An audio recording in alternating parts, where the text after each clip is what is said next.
ಕರ್ಕೊಂಡ್ ಬಂದಿವಿ ಅಂದ್ರೆ ನೋಡಿ, ಯಾರೇ ಬಂದ್ರೆ ಹಾಸ್ಪಿಟಲ್ ಕರ್ಕೊಂಡ್ ಬಂದಿವಿ ಅಂದ್ರೆ ಅವ್ರನ್ನ ಕೋಲ್ಡ್ ಅಲ್ಲಿ ಕುಣಿಸ್ಬಾರ್ದು. ಮೊನ್ನೆ ಒಂದು ಹೆಂಗಸದೆ ಬದುಕೇಂದ್ರು ಸೀರಿಯಸ್ ಆಗಲ್ಲ ಅಂದ್ರೆ ಮನೆ ಕರ್ಕೊಂಡೋಗಿ ಅಂತ ಇಲ್ಲಿ ಮನ್ಸ ಹಿಡಿದ್ರು. ಅದು ಕೊಲ್ಲ ಮೇಲೆ ಮನ್ಸ ಬಿಟ್ಟು ನೆಲದ ಮನ್ಸರೆ ಹೆಂಗಸದೆ ಬದುಕಿದೆ ಅಂತೆ ತಾಯಿ. ದಯವಿಟ್ಟು ಬಂದ್ರೆ ಹಾಸ್ಪಿಟಲ್ ಬರೋದಾದ್ರೆ ಮೊದಲು ಆದ್ಯತೆ ಕೊಡಿ, ಹಾಸ್ಪಿಟ್ಲಿಗೆ ನಿಧಾನಕ್ಕೆ ಬನ್ನಿ. ಇಲ್ಲಿ ಕೋಲ್ಡ್ ಆದ್ರೆ ಕಷ್ಟ ಆಗ್ತದೆ, ಇಲ್ಲಿ ಉಳ್ಕೊಳ್ಳೋ ವ್ಯವಸ್ಥೆ ಇರಲ್ಲ. ದಯವಿಟ್ಟು ಯಾರೇ ಬರ್ಲಿ.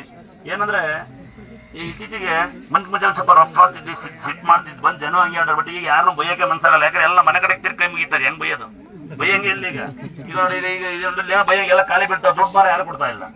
ಹಂಗ ಯಾರು ಬೈಯಂಗಿಲ್ಲ. ಈಗ ನೀವ್ ಎಲ್ಲಿಂದ ಬರ್ತೀರಿ, ಯಾವ ಊರಿಂದ ಬರ್ತೀರಿ, ಯಾವ ಜಾತಿ ಅಂತ ನಾವು ಕೇಳಲ್ಲ. ಯಾಕಂದ್ರೆ ನೀವು ಬರೋದು ನಮಗೆ ಅನ್ನ. ಆದ್ರೆ ಏನಾಗ್ತದೆ, ಇವತ್ತು ಸಿಟ್ಟಲ್ಲಿ ಬೈದ್ಬಿಡ್ತೀವಿ, ಸಂಜೆ ಯೋಚನೆ ಮಾಡ್ತೀವಿ. ಯಾಕಂದ್ರೆ ಊಟಕ್ಕೆ ಕಾಲ ತಿರುಗಿದೀವಿ ನಾವು ಬ್ರಾಂಡಿ ಶಾಪ್ ಕೆಲಸ ಮಾಡಿದ್ವಿ, ಮತ್ತೆ ಊಟಕ್ಕೆ ಬಂದಿದ್ದಂತೆ ಅಂತ ಪರಿಸ್ಥಿತಿ ಆದಾಗ ಸಾಯಂಕಾಲ ಯೋಚನೆ ಬರುತ್ತೆ ನಮಗೆ, ರಾತ್ರಿ ಇಂತ ಬೈದ್ಬಿಟ್ಟೋಲ್ಲ ಅಂತ. ಬೈಸ್ಕೊಂಡು ಹೋಗ್ಬಿಡಿ ದಯವಿಟ್ಟು. ಯಾರು ಬೈಯೋ ಉದ್ದೇಶ ನಮ್ದಲ್ಲ, ಕಾಯ್ಬೇಕು. ದಯವಿಟ್ಟು ನಿಮಗೆ ಗೊತ್ತಾಗುತ್ತೆ, ನೀವು ದೂರಿಂದ ಬರ್ತೀರಿ, ಹೋಗ್ಲಿಕ್ಕೆ ಕಷ್ಟ ಆಗುತ್ತೆ ಅಂತ ಗೊತ್ತಾಗುತ್ತೆ. ಬಟ್ ಏನ್ ಮಾಡಂಗಿಲ್ಲ, ಇಲ್ಲಿ ಒಬ್ಬಿಬ್ರಾದ್ರೂ ಮೇಂಟೈನ್ ಮಾಡ್ಬೋದು ಅಲ್ವಾ? ನಿಮ್ಗೆ ಗೊತ್ತಿರುತ್ತೆ, ಮನೆ ಒಂದ್ ಗಂಡ ಒಂದ್ ಹೆಂಡತಿ ಜಗಳಾಡ್ತೀರಿ, ಒಂದ್ ಮಗು ಹುಷಾರಿಲ್ಲ, ಆಚೆ ಕಳಿಸ್ತೀವಿ. ಇಲ್ಲಿ 100 ಜನ ಸಾಕೋದು ಬಹಳ ಕಷ್ಟ ಆಗ್ತದೆ.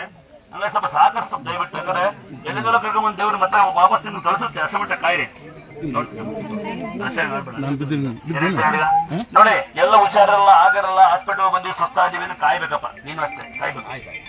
ಎಜುಕೇಟೆಡ್ ಆಗಿ ಆಡ್ಬಾರ್ದು. ನೋಡಿ ಕುತ್ಕೊಂಡು ಸ್ವಲ್ಪ ನನಗೂ ಮನ್ಸು ಬರ್ಬೇಕು. ನೋಡಿ ಮೊನ್ನೆ ನಾನೇ ಆಶ್ಚರ್ಯ, 3 ರಾತ್ರಿ ಬಂದು ನಂಗೆ ಸೇರಂತೆ. ನಂಗೆ ಗೊತ್ತಿಲ್ಲ, ನಾನು ಇರ್ಲಿಲ್ಲ, ದುಡ್ಡಿಲ್ಲಿದ್ದೆ. ಅಷ್ಟೊತ್ತಿಗೆ ಫೋನ್ ಮಾಡಿ ಬಂದ್ರೆ ಇದೇ ಕೈ ಬದುಕ್ತಾರೆ ಅಂದ್ರೆ ನಾನೇ ನಂಬಲ್ಲ. ನಾನೇ ಬಂದು ಯಪ್ಪ ನಾನು ಬದುಕಿ ಸಾಕ ಆಯ್ತಾ. ಯಾಕ ಮಗ ಹೊಡಿದ್ಯಾ ಮಾಡ್ತೀರಲ್ಲ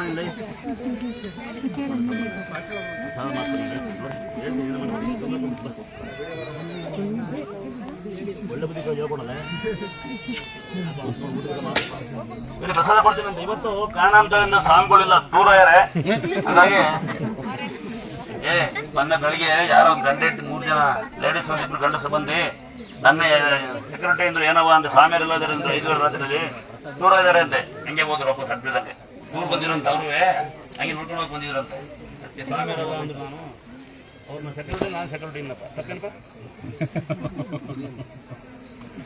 ನಿಂಗೊಂದು ವಿಡಿಯೋ ಕಳಿಸ್ತೀನಿ ನೋಡಮ್ಮ.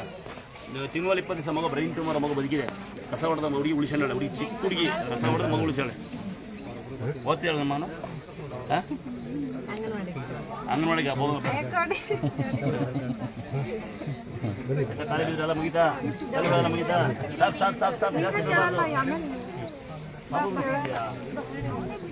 ತಂದ ಬೇಡ ಬಂಗಾರ.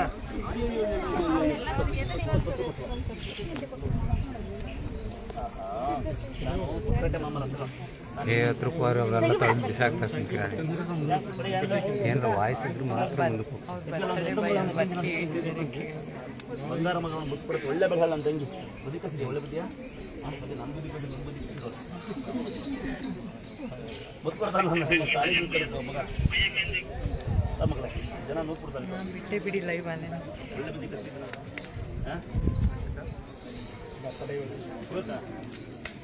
ಸರಿ ಪಾಪದ್ದು ಬಜೆಟ್ ಅನಿಕಾ ಅನಿಕಾ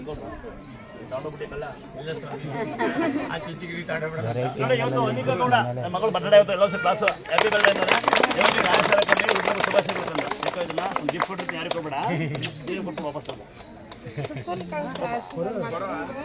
ಆಚೆ ಕೊಡೋ ನಮಸ್ಕಾರ ಮಾಡಿ ಅದೇ ಹೇಳೋದು. ನಾನು ಬಂದವರಲ್ಲ ನೀವು ಕಾಯಂಗೆ